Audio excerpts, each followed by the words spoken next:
It was December, a bright frozen day in the early morning. Far out in the country, there was an old Negro woman with her head tied in a red rag, coming along a path through the pine woods. Her name was Phoenix Jackson. She was very old and small, and she walked slowly in the dark pine shadows, moving a little from side to side in her steps, with the balanced heaviness and lightness of a pendulum in a grandfather clock. She carried a thin, small cane made from an umbrella, and with this, she kept tapping the frozen earth in front of her. This made a grave and persistent noise in the still air that seemed meditative, like the chirping of a solitary little bird. She wore a dark striped dress reaching down to her shoe tops and an equally long apron of bleached sugar sacks with a full pocket, all neat and tidy, but every time she took a step she might have fallen over her shoelaces, which dragged from her unlaced shoes. She looked straight ahead. Her eyes were blue with age. Her skin had a pattern all its own of numberless branching wrinkles, and as though a whole little tree stood in the middle of her forehead, but a golden color ran underneath, and the two knobs of her cheeks were illumined by a yellow burning under the dark. Under the red rag, her hair came down on her neck in the frailest of ringlets, still black, and with an odor like copper. Now and then there was a quivering in the thicket. Old Phoenix said, "Out of my way, all you foxes, owls, beetles, jackrabbits, coons, and wild animals. Keep out from under these feet, little bobwhites. Keep the big wild hogs out of my path. Don't let none of those come running my direction. I got a long way." Under her small, black, freckled hand, her cane, limber as a buggy whip, would switch at the brush as if to rouse up any hiding things. On she went. The woods were deep and still. The sun made the pine needles almost too bright to look at, up where the wind rocked. The cones dropped as light as feathers. Down in the hollow was the mourning dove. It was not too late for him. The path ran up a hill. "Seem like there is chains about my feet, time I get this far," she said, in the voice of argument old people keep to use with themselves. "Something always take a hold of me on this hill. Pleads I should stay." After she got to the top, she turned and gave a full, severe look behind her where she had come. "Up through pines," she said at length. "Now down through oaks." Her eyes opened their widest, and she started down gently. But before she got to the bottom of the hill, a bush caught her dress. Her fingers were busy and intent, but her skirts were full and long, so that before she could pull them free in one place, they were caught in another. It was not possible to allow the dress to tear. "I in the thorny bush," she said. "Thorns, you doing your appointed work. Never want to let folks pass. No, sir. Old eyes thought you was a pretty little green bush." Finally, trembling all over, she stood free, and after a moment dared to stoop for her cane. "Sun so high," she cried, leaning back and looking while the thick tears went over her eyes. "The time getting all gone here." At the foot of this hill was a place where a log was laid across the creek. "Now comes the trial," said Phoenix. Putting her right foot out, she mounted the log and shut her eyes. Lifting her skirt, leveling her cane fiercely before her like a festival figure in some parade, she began to march across. Then she opened her eyes and she was safe on the other side. "I wasn't as old as I thought," she said, but she sat down to rest. She spread her skirts on the bank around her and folded her hands over her knees. Up above her was a tree in a pearly cloud of mistletoe. She did not dare to close her eyes, and when a little boy brought her a plate with a slice of marble cake on it, she spoke to him. "That would be acceptable," she said. But when she went to take it, there was just her own hand in the air. So she left that tree and had to go through a barbed wire fence. There she had to creep and crawl, spreading her knees and stretching her fingers like a baby trying to climb the steps. But she talked loudly to herself. She could not let her dress be torn now, so late in the day, and she could not pay for having her arm or her leg sawed off if she got caught fast where she was. At last she was safe through the fence and risen up out in the clearing. Big dead trees, like black men with one arm, were standing in the purple stalks of the withered cotton field. There sat a buzzard. "Who you watching?" In the furrow she made her way along. "Glad this not the season for bulls," she said, looking sideways, "and the good Lord made his snakes to curl up and sleep in the winter. A pleasure I don't see no two-headed snake coming around that tree where it come once." It took a while to get by him, back in the summer. She passed through the old cotton and went into a field of dead corn. It whispered and shook and was taller than her head. Through the maze now, she said, for there was no path. Then there was something tall, black and skinny there, moving before her. At first she took it for a man. It could have been a man dancing in the field, but she stood still and listened, and it did not make a sound. It was as silent as a ghost. "Ghost," she said sharply, "who be you the ghost of? For I have heard of nary death close by." But there was no answer, only the ragged dancing in the wind. She shut her eyes, reached out her hand, and touched a sleeve. She found a coat, and inside that an emptiness, cold as ice. "You scarecrow," she said. Her face lighted. "I ought to be shut up for good," she said with laughter. "My senses is gone. I too old. I the oldest people I ever know. Dance, old scarecrow," she said, "while I dancing with you." She kicked her foot over the furrow, and with mouth drawn down, shook her head once or twice in a little strutting way.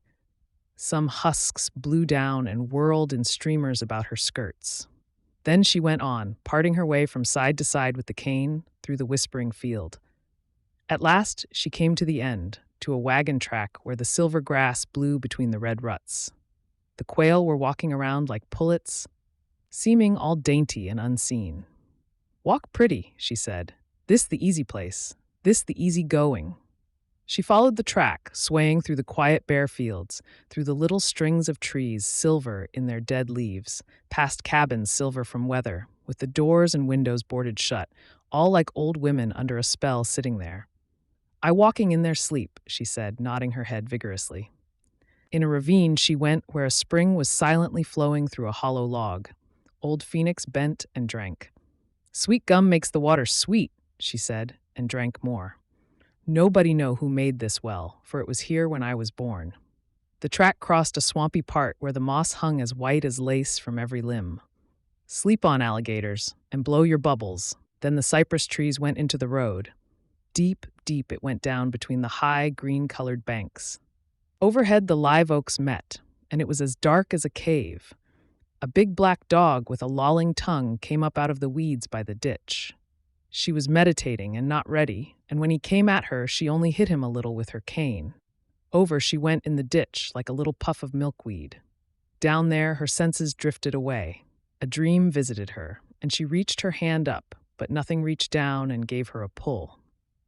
So she lay there and presently went to talking. "Old woman," she said to herself, "that black dog come up out of the weeds to stall you off, and now there he's sitting on his fine tail smiling at you." A white man finally came along and found her, a hunter, a young man with his dog on a chain. "Well, Granny," he laughed, "what are you doing there?" "Lying on my back like a June bug waiting to be turned over, mister," she said, reaching up her hand. He lifted her up, gave her a swing in the air, and set her down.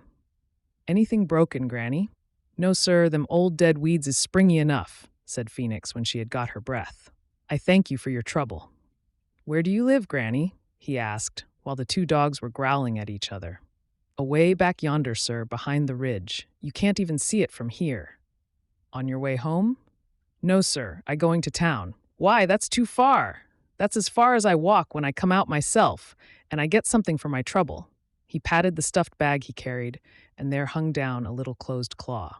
It was one of the bob whites, with its beak hooked bitterly to show it was dead. "Now you go on home, Granny."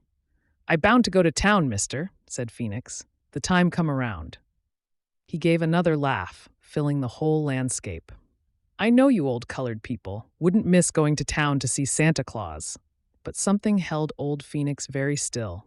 The deep lines in her face went into a fierce and different radiation. Without warning, she had seen with her own eyes a flashing nickel fall out of the man's pocket onto the ground. "How old are you, Granny?" he was saying. "There is no telling, mister," she said. "No telling." Then she gave a little cry and clapped her hands and said, "Get on away from here, dog. Look at that dog." She laughed as if in admiration. "He ain't scared of nobody. He a big black dog." She whispered, "Sick him." "Watch me get rid of that cur," said the man. "Sick him, Pete, sick him." Phoenix heard the dogs fighting and heard the man running and throwing sticks. She even heard a gunshot. but she was slowly bending forward by that time, further and further forward. The lids stretched down over her eyes, as if she were doing this in her sleep. Her chin was lowered almost to her knees. The yellow palm of her hand came out from the fold of her apron. Her fingers slid down and along the ground under the piece of money with the grace and care they would have in lifting an egg from under a setting hen. Then she slowly straightened up. She stood erect, and the nickel was in her apron pocket. A bird flew by. Her lips moved. God watching me the whole time, I come to stealing.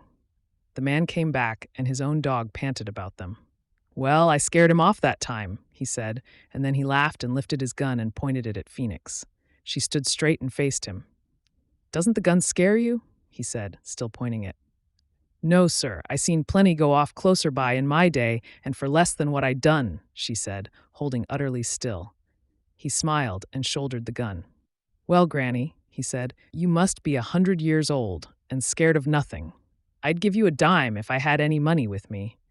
But you take my advice and stay home, and nothing will happen to you. I bound to go on my way, mister, said Phoenix. She inclined her head in the red rag. Then they went in different directions, but she could hear the gun shooting again and again over the hill. She walked on. The shadows hung from the oak trees to the road like curtains. Then she smelled wood smoke, and smelled the river, and she saw a steeple and the cabins on their steep steps. Dozens of little black children whirled around her. There ahead was Natchez shining. Bells were ringing. She walked on. In the paved city, it was Christmas time. There were red and green electric lights strung and crisscrossed everywhere, and all turned on in the daytime. Old Phoenix would have been lost if she had not distrusted her eyesight and depended on her feet to know where to take her. She paused quietly on the sidewalk, where people were passing by. A lady came along in the crowd, carrying an armful of red, green, and silver-wrapped presents. She gave off perfume like the red roses in hot summer, and Phoenix stopped her. Please, Missy, will you lace up my shoe? She held up her foot. What do you want, Grandma? See my shoe, said Phoenix. Do all right for out in the country, but wouldn't look right to go in a big building. Stand still then, Grandma, said the lady. She put her packages down on the sidewalk beside her and laced and tied both shoes tightly. Can't lace 'em with a cane, said Phoenix. Thank you, Missy. I doesn't mind asking a nice lady to tie up my shoe when I gets out on the street. Moving slowly and from side to side, she went into the big building and into a tower of steps where she walked up and around until her feet knew to stop. She entered a door, and there she saw nailed up on the wall the document that had been stamped with the gold seal and framed in the gold frame, which matched the dream that was hung up in her head. Here I be, she said. There was a fixed and ceremonial stiffness over her body. A charity case, I suppose, said an attendant who sat at the desk before her. But Phoenix only looked above her head. There was sweat on her face. The wrinkles in her skin shone like a bright net. Speak up, Grandma. The woman said, What's your name? We must have your history, you know. Have you been here before? What seems to be the trouble with you? Old Phoenix only gave a twitch to her face as if a fly were bothering her. Are you deaf? Cried the attendant. But then the nurse came in. Oh, that's just old Aunt Phoenix, she said. She doesn't come for herself. She has a little grandson. She makes these trips just as regular as clockwork. She lives away back off the old Natchez Trace. She bent down. Well, Aunt Phoenix, why don't you just take a seat? We won't keep you standing after your long trip, she pointed. The old woman sat down, bolt upright in the chair. Now, how is the boy? Asked the nurse. Old Phoenix did not speak. I said, how is the boy? But Phoenix only waited and stared straight ahead, her face very solemn and withdrawn into rigidity. Is his throat any better? Asked the nurse. Aunt Phoenix, don't you hear me? Is your grandson's throat any better since the last time you came for the medicine? With her hands on her knees, the old woman waited, silent, erect, and motionless, just as if she were in armor. You mustn't take up our time this way, Aunt Phoenix, the nurse said. Tell us quickly about your grandson and get it over. He isn't dead, is he? At last there came a flicker, and then a flame of comprehension across her face, and she spoke. My grandson, it was my memory, had left me. There I sat and forgot why I made my long trip. Forgot? The nurse frowned. After you came so far? Then Phoenix was like an old woman begging a dignified forgiveness for waking up frightened in the night. I never did go to school. I was too old at the surrender, she said in a soft voice. I'm an old woman without an education. It was my memory fail me. My little grandson, he is just the same, and I forgot it in the coming. Throat never heals, does it? Said the nurse, speaking in a loud, sure voice to old Phoenix. By now she had a card with something written on it, a little list. Yes, swallowed lie. When was it? January, 3 years ago. Phoenix spoke unasked now. No, missy, he not dead, he just the same. Every little while his throat begin to close up again, and he not able to swallow. He not get his breath. He not able to help himself. So the time come around, and I go on another trip for the soothing medicine. All right. The doctor said, as long as you came to get it, you could have it, said the nurse. But it's an obstinate case. My little grandson, he sit up there in the house all wrapped up, waiting by himself, Phoenix went on. We is the only two left in the world. He suffer and it don't seem to put him back at all. He got a sweet look. He going to last. He wear a little patch quilt and peep out, holding his mouth open like a little bird. I remembers so plain now. I not going to forget him again, no, the whole enduring time. I could tell him from all the others in creation. All right.